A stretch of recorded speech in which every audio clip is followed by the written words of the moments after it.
Olá, amigos do SEAC, Centro Espírita Amor e Caridade. É sempre uma alegria estar com vocês.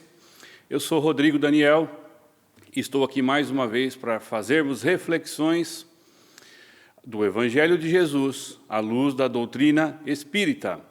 Hoje falaremos sobre o capítulo 3º do livro do Evangelho segundo o Espiritismo, Há muitas moradas na casa de meu Pai. Antes da gente começar, eu peço que todos que estão nos assistindo elevem seus pensamentos a Deus, a Jesus. Roguemos a Ele proteção, amparo, que os bons espíritos nos iluminem, nos tragam a paz e a esperança, para que assim possamos caminhar a passos largos na construção do eu melhor. Que assim seja, Senhor, graças a Deus. As reflexões que eu trouxe vão muito de encontro ao que a fala de Jesus, onde Ele nos traz a esperança, onde Ele nos traz a renovação. Porque esse capítulo em si fala muito ao nosso coração, porque vem a uma afirmativa de Jesus. Ele não está dizendo que, talvez, se eu fizer isso, se eu fizer aquilo, vai ter morada para mim. Existe uma afirmativa. Há muitas moradas na casa de meu Pai. E esse título, por si só, deveria nos consolar, nos amparar. Porque mesmo que eu continue a errar, mesmo que eu insista ou persista nos meus equívocos, tem um local para mim. Bom ou ruim? Aí a gente vai discutir isso. Adequado ou não? Teremos a certeza de que é adequado. A grande pergunta é se eu estou de acordo com o ambiente onde eu estou vivendo. Indo ao texto, onde Kardec seleciona o item primeiro, encontramos no Evangelho de João, capítulos 14, versículos 1, 2 e 3, algumas passagens ou algumas falas de Jesus que eu gostaria de conversar com os amigos. Eu vou transcrevê-la para que eu não perca nada, tá? Que vosso coração não se perturbe. Crede em Deus, crede em mim também. Há muitas moradas na casa de meu Pai. Se assim não fosse, eu vos teria dito, pois vou para preparar-vos um lugar, e depois que me for, e que vos tiver preparado um lugar, eu retornarei, e vos levarei comigo, a fim de que onde eu estiver, vós aí também estejais. Quando nós estamos olhando para o guia e modelo da humanidade, que é Jesus, toda a fala dele deve ser refletida. Evangelho de Jesus não deve ser lido de carreirinha, e sim sentido, refletido. Que vosso coração não se perturbe. Já tem uma recomendação aqui. Que a gente serene os nossos corações. Que não deixe que as perturbações do dia a dia nos desconecte do plano espiritual, nos desconecte da nossa missão, quanto aqui encarnados. E longe de criar senãos, a nossa missão aqui encarnado é sairmos moralmente melhor do que quando aqui entramos, que nós não percamos isso de vista. Crede em Deus. Jesus toca num ponto complicado para espíritos materialistas ainda, como nós. Crer em Deus, quando tudo está correndo bem à minha maneira, é fácil. Eu sou até colega de Deus, chamo Ele para conversar. Mas crer em Deus, quando o meu coração está perturbado, percebam que é uma sequência. Crer em Deus quando as coisas que eu gostaria que acontecessem não acontecem, porque eu não compreendo os desígnios de Deus, meu coração se perturba e eu não creio em Deus. E Jesus está pedindo, crede em mim também.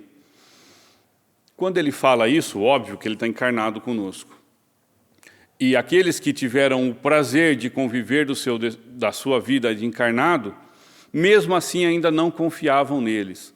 Aquele que pregou o amor, viveu a renúncia, renunciou ao desejo de vingança, estava pedindo que a gente creia nele.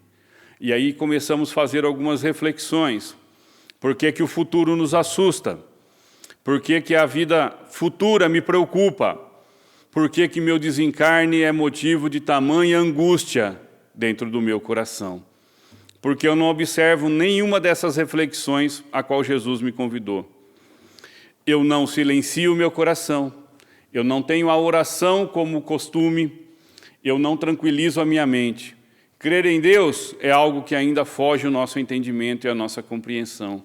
E Jesus, para muitos de nós ainda, e eu estou falando para nós espíritas inclusive, é algo assim que nós colocamos muito distante. Achamos que é algo que não dá para tangir, quando esquecemos que Ele viveu conosco e exemplificou o amor. E Ele está falando, creiam em mim. E vamos olhar para todas as suas promessas. Nenhuma delas ficou solta, nenhuma delas ficou sem que fosse cumprida. E Ele está dizendo, há muitas moradas na casa do meu Pai. Se não fosse assim, eu vos teria dito. E Ele diz mais, que Ele foi, preparou um lugar, está lá nos esperando. Mas vamos conversar um pouco mais sobre essas moradas do Pai. Doutrina espírita nos apresenta mundos primitivos, destinados a espíritos que acabaram de sair da mão do Criador, vamos chamar assim, aonde as paixões imperam, aonde o materialismo é total. Nós vamos discutir eles mais um pouquinho à frente. Encontramos mundos de prova e expiações, aonde a terra está enquadrada, mundos esse ainda onde o mal predomina o bem, onde o materialismo ainda impera, não 100%, mas impera, e encontraremos mundos felizes ou superiores, aonde já estaremos regenerados, né? E depois mundos felizes, aonde estaremos nos desprendendo dos laços materiais. Mas eu gostaria de fazer algumas reflexões com os amigos sobre as muitas moradas na casa do Pai. Quando a gente olha, então, somente para o nosso planeta Terra, dá a impressão que essa é a nossa única morada. Quanto ao encarnado, sem dúvida, só que nós somos espíritos imortais, em uma experiência de carne, e aonde o nosso coração, muitas vezes, nos leva a várias e várias moradas. Eu vou recorrer a uma passagem do filme Nosso Lar, acredito que a grande maioria o assistiu. Para quem não assistiu, contém spoiler, hein, gente? Eu vou precisar contar um pedacinho do filme.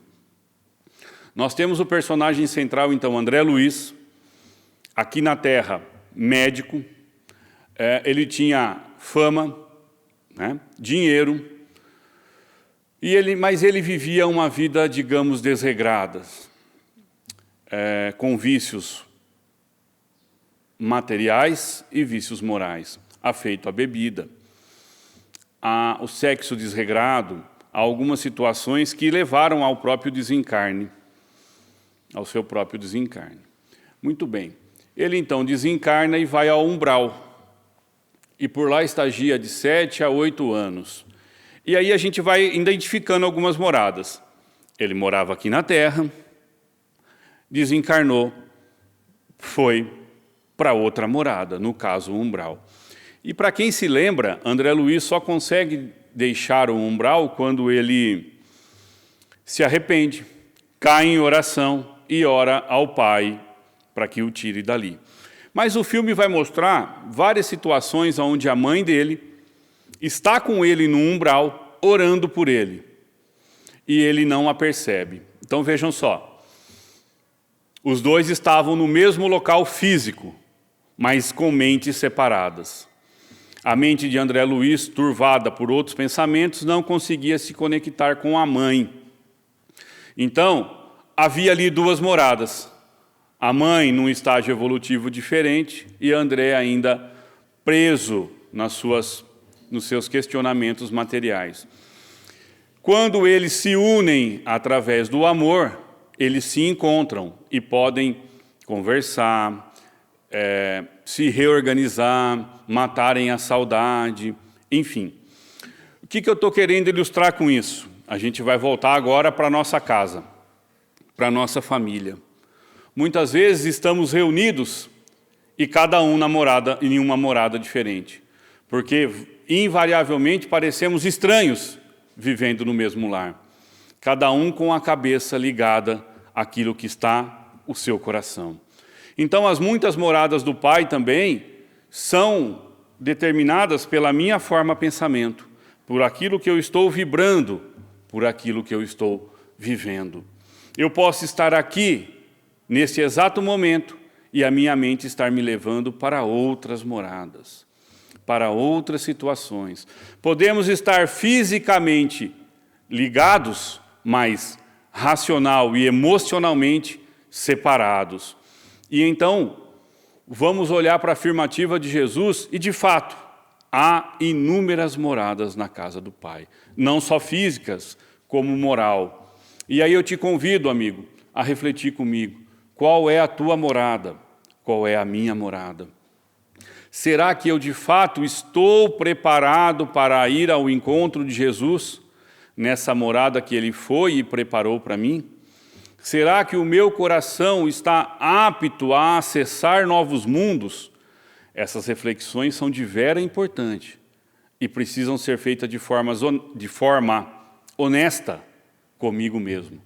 Será que eu estou disposto a abrir mão do controle? Será que eu estou disposto a abrir mão de poder? Será que eu estou disposto a abrir mão de orgulho, de vaidade? Será? Porque senão eu posso estar no melhor lugar que eu poderia estar e mesmo assim continuar reclamando, mesmo assim continuar olhando só o lado negativo. Faremos uma reflexão sobre isso. Olhamos para o nosso planeta Terra. Ele tem problemas? Óbvio que tem. Óbvio que tem. Ele é para isso, mundo de provas e expiações. Mas é um planeta belo, gente. Parem para reparar nele. Percam um tempinho para perceber os pássaros a cantar, as florestas, os rios que sempre correm para o mar. Já pararam à noite, no silêncio, olhar as estrelas do firmamento e vamos perceber a beleza do universo? Vamos perceber a criação em todo instante. Vamos perceber o Criador executando a sua obra. Isso é conseguir perceber o Criador. Mas eu também posso ficar preso aos problemas do nosso planeta. Só as coisas negativas, só as coisas rudes, só as coisas adversas. São duas formas de ver a mesma coisa. E conforme eu estou sintonizando ou sintonizado, faz com que eu vá para determinadas moradas. O meu convite na reflexão de hoje é isso. Aonde está seu coração? Como é que você está enxergando essas questões? Porque nos é apresentado, e conversaremos sobre isso na sequência, que a Terra está destinada a mundo regenerador. Ela vai ser uma nova morada na casa do Pai. Só que lá estarão espíritos que já estão arrependidos e dispostos a não mais praticar o mal. E aí fica uma outra pergunta. Nós estamos dispostos a não praticar o mal? Quando eu faço essa pergunta para mim mesmo, a minha mente me responde assim: ah, Rodrigo, mas você não é tão mal. Você é bom. Você não mata mais ninguém. Você não rouba ninguém. Você não tem coragem de enganar o seu irmão. Isso é verdade. Isso de fato é verdade. E acredito que a grande maioria de nós consegue pensar assim. Mas o mal, gente, não é só isso. O mal também é aquilo que está dentro de mim. O renunciar o desejo de vingança. Quando alguém me ofende e me maltrata, eu posso não mais revidar, mas dentro de mim eu construo uma cena que às vezes eu me vejo pegando ele pela garganta. Isso ainda é o mal que mora em mim. Não tem espaço mais para esses sentimentos no mundo de prova, no mundo de regeneração. O mundo de regeneração não é para aqueles que acham que a sua verdade é soberana, que a sua forma de pensar é a única. O mundo regenerado tem espaço para entender que todas as formas são válidas, que todas as ideias precisam ser ouvidas e compreendidas. O mundo de regeneração não tem mais uma hierarquia no sentido eu mando, você obedece. No mundo regenerado, nós temos a hierarquia do conhecimento, do saber, mas a maior de todas as hierarquias, a hierarquia do amor.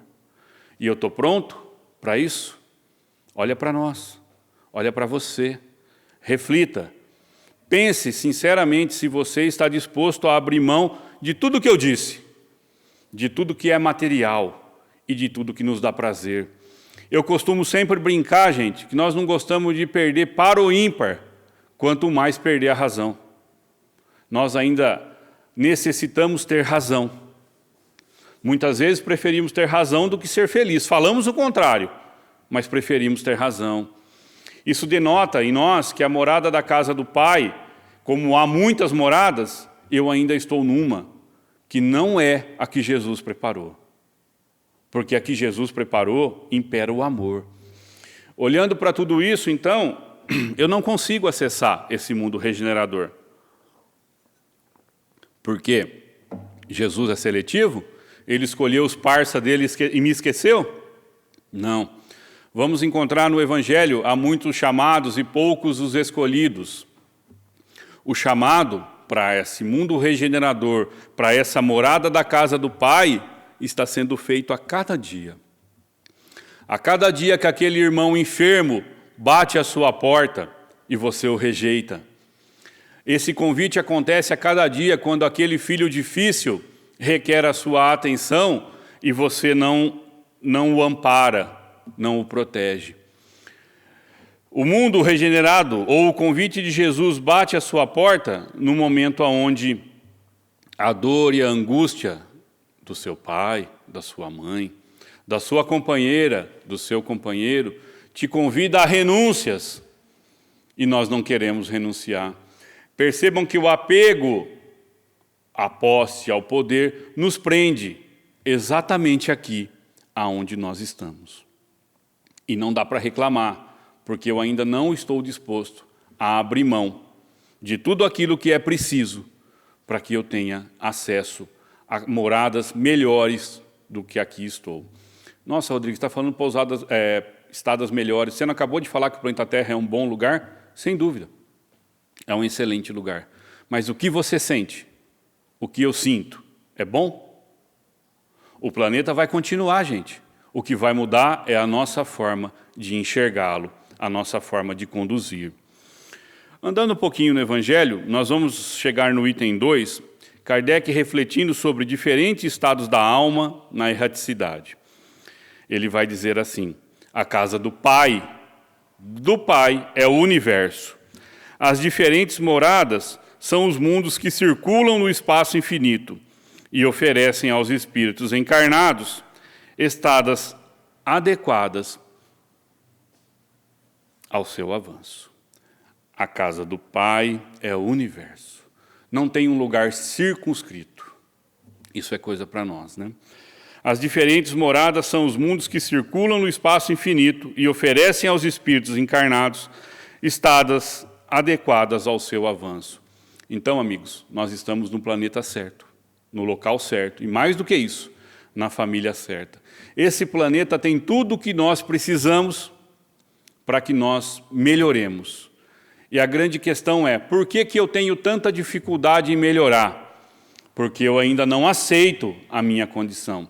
Já viram aquelas crianças birrentas que no primeiro não deitam no chão e bate o pé e a mão e fala não, não, não, não quero, não quero? Esses somos nós perante a lei divina. Esses somos nós perante a criação. Deus, Jesus, os nossos mentores, quando nos preparam a nossa encarnação, nos dizem, olha, iremos cumprir isso, aquilo e aquilo outro.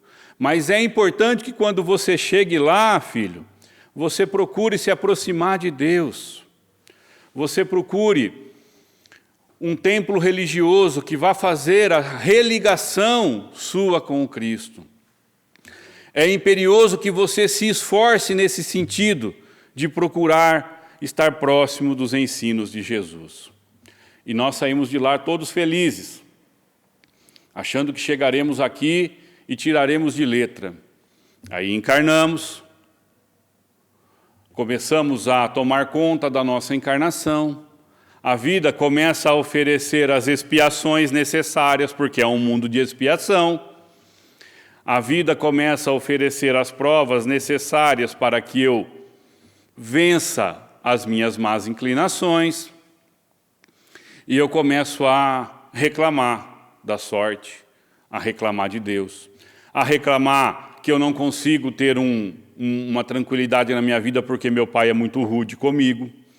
Eu começo a reclamar do meu patrão que ele não me entende, que ele não me compreende, ele é muito duro comigo. Não consigo entender a minha companheira ou o meu companheiro. Esse filho que Deus me deu é muito rude, ele me agride, ele me maltrata. Sem procurar no consolo do Evangelho, sem procurar no Evangelho o consolo para as suas dores. Vamos então aí, a passos largos, nos afastando da proposta que fizemos para nós mesmos. Mas sempre é tempo de nos religar, gente. Sempre é tempo de voltar para Deus e para Jesus, para entender o porquê que eu estou vivendo este momento.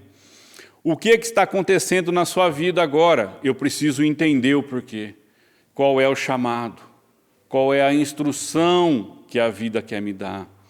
Para que eu entenda que eu estou no lugar certo, na hora certa, vivendo as melhores experiências que meu espírito poderia ter. Agindo assim, eu começo a compreender o meu lugar no espaço. Eu começo a entender porque eu estou exatamente aqui. Qual é a missão que eu venho cumprir? Qual é o ensinamento que eu preciso? E qual é o legado que eu possa deixar através dos meus exemplos? Através da minha dedicação no bem, no amor e no amparo. Mas se nós não nos esforçarmos, então, por compreender o Evangelho, daremos alguns saltos no abismo. E esses saltos normalmente não acabam bem, porque longe da lei de Deus só nos resta dor, sofrimento e infelicidade.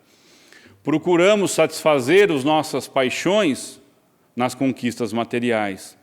Conquistas essas que nos trarão, sim, satisfação, mas nunca paz e muito menos felicidade.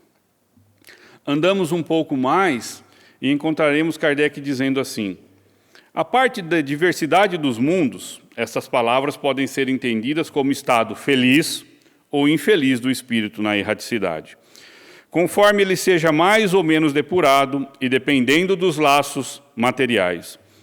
O meio que se encontra, os aspectos das coisas, as sensações que experimenta e as percepções que variam ao infinito. Kardec toca aqui num assunto importante. Quando daqui partirmos, estaremos na erraticidade. Erraticidade é o local de espíritos que ainda precisam reencarnar, tá? Que é o nosso caso, muito provavelmente. Então nós ficamos no plano espiritual, na erraticidade. E a nossa estada, feliz ou infeliz lá, depende dos laços materiais, o quão eu estou, na verdade, apegado aos laços materiais. Para explicar um pouquinho mais do que Kardec quer dizer nessa frase, recorremos a Jesus, onde ele fala assim para nós: não ajunteis para vós tesouros nos céus, na terra, não ajunteis para vós tesouros na terra, onde os ladrões roubam e as traças corroem. Juntai para vós tesouros nos céus. Vamos pegar a primeira parte. Quando eu estou somente preocupado em juntar tesouros na terra, quer seja riquezas, posses, apego. Muitas vezes nós encontramos irmãos em comunicações mediúnicas dizendo assim: a minha esposa, ela não podia ter casado novamente. Posse, laço material, controle. Muita literatura espírita também traz irmãos que dizem assim: minha casa, como é que eles puderam vender minhas terras? Como que puderam fazer isso comigo? O que você acha, ou o que vocês acham, o estado de espírito, perdão da redundância, o estado de espírito desse espírito? Ele está feliz ou infeliz? Ele está em paz ou agitado? Claro que ele está agitado. É claro que ele está infeliz, porque ele ainda não entendeu o seu papel. Ele ainda não entendeu que aquilo foi uma passagem e que ele está numa nova morada do Pai e que o que tinha aqui já não lhe serve, já não lhe propõe nada, já não lhe atende às necessidades. Muito bem. E aí eu estou falando com nós encarnados. Me perguntaram semana passada, um amigo, e ele me pôs a pensar assim profundamente. Quase que nós perdemos a amizade. Brincadeira. Não perdemos a amizade não, porque só os amigos falam aquilo que a gente precisa ouvir. Ele disse assim para mim: Rodrigo, se você desencarnasse agora, como que você chegaria no plano espiritual? E aí eu parei para pensar e não consegui achar uma resposta. Porque pelo meu prisma, eu chegaria tranquilo, porque eu sou espírita, eu sei como é que a vida, eu sei que a vida continua, eu sei que aqui é só um estágio, eu sei que aqui é uma passagem, que eu não posso me apegar a nada do que está aqui, eu sei de tudo isso, de fato, é verdade, ele falou, muito provavelmente. Aí eu, no meu egoísmo, no meu egocentrismo, eu disse assim, eu faço palestra, eu dissemino o evangelho, eu na medida do possível ajudo as pessoas, dou roupa, ou vou na sopa, na casa espírita, enfim, trabalho em algumas funções de amparo e de auxílio, eu chegaria bem no plano espiritual. Ele falou, verdade? Você sente isso mesmo ou você está querendo se convencer disso? Eu falei, por quê? Porque ele falou o seguinte, tudo isso que você faz é bom, mas como é que está você por dentro? Como é que está a sua angústia? Como é que você está lidando com os seus problemas? Como é que a dor silenciosa aí no seu coração está te levando para qual morada? E aí eu precisei reconhecer que se eu fosse para a casa do Pai hoje, eu teria muitos problemas para me adequar lá. Porque, de fato, e que bom, que eu tenho muitos problemas para resolver dentro de mim. Por que eu estou contando tudo isso? Porque a caridade, que fora dela não há salvação, e de fato isso é ponto, nós já conversamos até em outras situações sobre isso, mas a caridade me dá méritos, me dá bônus hora. Vai fazer com que eu provavelmente seja recebido e amparado, mas isso não me trará paz, isso não me trará tranquilidade, porque às vezes eu visto a máscara do bondoso e do caridoso, só que dentro do meu coração tudo está confuso, tudo está turvado. Então, provavelmente eu não teria lugar para uma morada em paz e tranquilidade, porque me nego ou sinto dificuldades em trabalhar em mim mesmo. Quando nós chegarmos ao plano espiritual, quando tivermos o julgamento, que longe de ter um tribunal e um juiz, será o encontro nosso com a questão 621 da obra O Livro dos Espíritos, onde está grafada a lei de Deus, e a resposta é na consciência. Quando eu estiver de encontro com a minha consciência, eu perceberei que muitas coisas eu poderia ter feito diferente. Vários sentimentos, várias sensações que eu não controlei, vários revides que eu podia ter combatido, várias palavras duras e rudes que eu poderia não ter dito. E nessa conversa com um amigo, ele me disse exatamente isso. Faça essas reflexões e comece a mudar agora isso. Porque nós mudando a nossa forma de pensar e de agir, nós construímos para nós um futuro muito mais suave, muito mais tranquilo, mesmo aqui encarnado e depois desencarnado. Porque entendendo a proposta do Evangelho, entendendo a proposta de Jesus, na minha vida, tudo fica mais tranquilo, mais suave. Voltamos à afirmação de Jesus. Há muitas moradas na casa do meu Pai. Eu acredito nisso, mas em que morada nós estamos dispostos a viver? Usando novamente o livro Nosso Lar, vamos encontrar, então, óbvio, a colônia Nosso Lar, aonde todo espírita está louquinho para ir, não é isso? É. Eu também. Mas esquecemos que o nosso lar é muito ligado ainda ao planeta Terra, ao nosso umbral. Se nós pensássemos como que fosse uma escada, seria um degrauzinho. Será que nós devemos querer só isso? E aqui eu não estou falando de ego e de orgulho.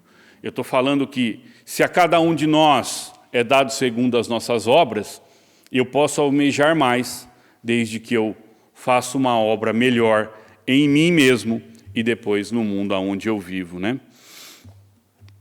Kardec vai dizer para nós que errantes, desencarnados, certos espíritos culpados erram nas trevas. Olha só. Olha essa afirmativa. Espíritos culpados erram nas trevas. Só de estar na treva já não seria ruim? Olha o que a culpa é capaz de fazer conosco. Então vamos discutir primeiro a culpa. Eu faço alguns erros aqui, alguns é bondade minha, faço muitos erros aqui na Terra, sem entender que os erros fazem parte do meu aprendizado. Isso não é desculpa para errar, tá bom, gente? Os erros fazem parte do meu aprendizado. Só que eu me culpo tanto por ter errado, eu me prendo tanto àqueles erros, a culpa vem de orgulho, vaidade. Eu não admito errar, eu não admito que eu caia, que eu erre. Então isso gera culpa. E a culpa é algo que me pune. A culpa é algo que destrói a mim mesmo. Muito bem, desencarno, estou de encontro com a minha consciência e a culpa me leva às trevas. E aqui a gente vai de novo usar o exemplo do nosso lar, o umbral, aquele local ruim, né? De lama e escuridão. E eles falam assim, espíritos culpados erram nas trevas. Eu estou lá, no umbral, e continuo errando. Como é que é isso, Rodrigo? Vocês lembram do filme onde muitos gritavam assim, para André Luiz, suicida, suicida. Eu mesmo em trevas, posso ser ainda mais ruim, se assim posso dizer, dificultando a caminhada dos meus irmãos, aumentando o meu compromisso de reparo com a lei divina. Então, gente, estar em sofrimento não é desculpa para que eu possa agredir e machucar alguém. Estar em luto não significa que eu possa magoar outra pessoa. Resumindo, não é porque eu estou com uma dor que eu tenho o direito de agredir o meu irmão. Mesmo machucado, mesmo dolorido, eu devo proferir palavras boas. Eu devo ter uma atitude positiva durante a vida. Percebam a diferença de estadas, percebam as diferenças de moradas que nós desencarnados podemos ter. Basta que você não vigie a sua mente e não controle raiva, que não controle sentimentos contrários à lei divina. Usando ainda o filme Nosso Lar, porque é a forma mais lúdica que eu tenho de transmitir para vocês, André Luiz, já reformado, já disposto a trabalhar no bem, começa a desenvolver trabalhos, o que eles vão chamar lá de bônus horas, benefícios por trabalho adquirido, né? Por trabalho exercido, melhor dizendo. E ele sente muita vontade de rever a família. Todos nós sentimos vontade de ver os entes, né? E ele volta. Ele consegue pelos bônus horas e ele volta amparado para visitar a família. E aí ele vê a filha do coração, aquela sensação abranda o seu coração, tranquiliza a sua mente, ele vai vendo um por um da sua família. E aí ele chega no derradeiro momento onde os seus ensinos seriam levados à prova. Ele chega no quarto da esposa e lá ele se depara com outro homem no seu lugar. E naquele momento ele se enraivece, se enfurece, e a mente dele o leva direto ao umbral. Ele começa a reviver todas aquelas sensações angustiosas que ele tinha. Todas aquelas sensações de revolta. Mas André Luiz já tinha conhecido o outro lado. E ele sabia que só dependia dele sair daquela situação. Ele se fecha em prece, pede auxílio dos seus mentores e eles chegam a auxiliá-lo. Ele se recompõe, percebe que ele não faz mais parte daquela morada, apesar de ter laços com o coração. Ele está num outro estado ou estágio e começa a perceber a movimentação da casa sem mais rancor, sem mais ódio. Ele percebe que aquele homem que o substitui é bondoso com a esposa, coisa que ele não era. É atencioso com os filhos, coisas que ele não era muito, porque ele vivia em outros ambientes. Ele percebe então que Deus foi misericordioso com a família dele. Proporcionou a eles uma situação de paz e harmonia. Só que o convite era maior. Era amar. E ele percebe então a enfermidade do companheiro atual da sua esposa. Ele está doente, muito doente. E André Luiz, então, amparado pelos amigos da espiritualidade, preparam um remédio, uma poção, e colocam na água, fluidificam a água que aquele homem vai tomar durante a noite. E ele toma. E no outro dia ele amanhece bem, ele amanhece renovado. O bem que tu fazes, nos diz Chico Xavier, será teu advogado em qualquer local que esteja. André Luiz sente naquele momento os benefícios de fazer o bem. Ele se sente renovado, reformado. Volta ao plano espiritual, sendo recebido com festa, porque ele combateu o maior dos seus inimigos, que era ele mesmo. Ele combateu o seu maior adversário, que era ele próprio. Olhando para essa história, façamos algumas reflexões. Quantas vezes a vida nos oferece oportunidade de sermos bons?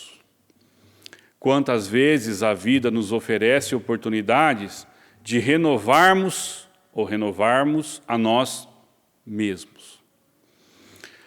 Só que ainda não transformados pelo amor, preferimos a morada do ódio, do rancor, da maledicência. Preferimos a morada do coitadismo, porque nós adoramos a posição de coitados.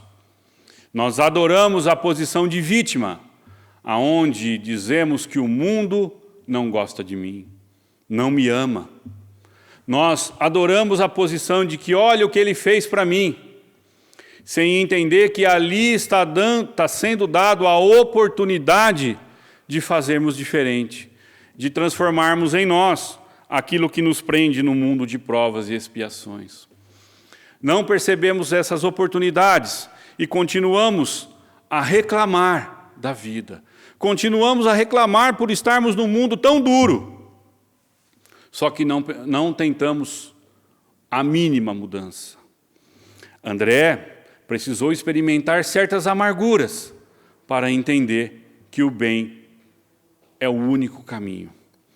E o caminho para acessar aquela morada que Jesus prometeu que faria para nós e fez, precisa ser o bem, precisa ser a renovação. Kardec vai andar mais um pouquinho nessa conversa e vai dizer que há diversas categorias de mundos habitados. E aí a gente vai falar um pouquinho de moradas físicas e vamos nos encontrar nelas um pouquinho. Ele vai dizer que resulta dos ensinamentos dados pelos Espíritos que os diversos mundos estão um em relação aos outros, em condições muito diferentes quanto ao grau de adiantamento ou de inferioridade dos seus habitantes. De sua totalidade, há aqueles cujos habitantes são ainda mais inferiores que o da terra. Olha só, você tá reclamando? Nós já tivemos em mundos que nós éramos piores do que nós somos hoje. Fisicamente e moralmente. Sem aqui uma afirmativa, mas muitos de nós provavelmente já fomos exilados de Capela, um planeta de provas e expiações que transformou-se a regeneração, e nós fomos tirados de lá, trazidos para a Terra, que foi já um mundo primitivo, e a nossa estadia aqui fez com que nós melhorássemos o planeta. Mesmo quando há o mal, Deus o usa para fazer o bem. Quando nós, exilados de Capela, estivemos aqui, muitos de nós conseguimos o melhoramento e o avanço do planeta, né? Ele vai dizer que outros estão no mesmo grau e outros lhes são mais ou menos superiores em todos os sentidos. Nos mundos inferiores, a existência é totalmente material. As paixões reinam soberana. E aí a gente vai olhar para essa questão. As paixões reinam soberanas. Como que você, amigo, controla as suas paixões? Você as controla ou ela te controla? Ela parece um cavalo que vai te levando, um cavalo que você perdeu o controle? Se nós deixarmos que as nossas paixões ainda nos levem, isso denota em nós inferioridade. E a nossa inferioridade pode se dar mesmo no mundo ainda mais avançado. Podemos estar aqui na Terra e ainda nos sentirmos primitivos, se as nossas paixões nos controlarem. Mas vamos falar um pouco mais de mundos superiores. Porque, olha só, a grande problemática para nós ainda, nós falamos muito bem de mundo inferior, de umbral. Sabe por que nós falamos tão bem disso? Porque nós conhecemos. Nós já estivemos lá com o pezinho na lama, então a gente descreve. Mas descrever mundos superiores, para nós é difícil, porque nós lá ainda não estivemos. O máximo que nós conseguimos fazer é imaginar as nuvenzinhas e um campo florido, como se isso fosse somente mundos superiores. Kardec vai dizer assim, no item 9, nos mundos que chegaram a um grau superior, as condições de vida moral e material são muito diferentes do que as da Terra. A forma do corpo sempre é, como em toda parte, a forma humana. Olha que legal. Em toda parte vai ser forma humana, mas embelezada, aperfeiçoada e, sobretudo, purificada. O corpo não tem nada da materialidade terrestre e, por conseguinte, não está sujeito nem às necessidades, olha que fantástico, gente, nem às necessidades, nem às doenças, nem às deteriorações geradas pela predominância da matéria. Os sentidos mais delicados têm percepções que aqui a grosseira dos órgãos sufoca. Olha só o que Kardec está falando para a gente. Que no mundo superior nós não temos mais necessidades.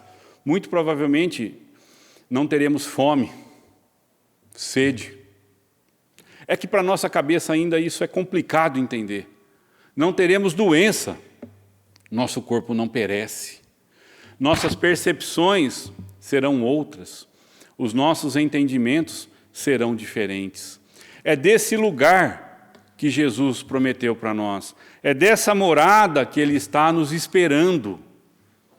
É a essa morada que Ele está de braços abertos para que todos sejam um e que nós possamos viver harmonicamente.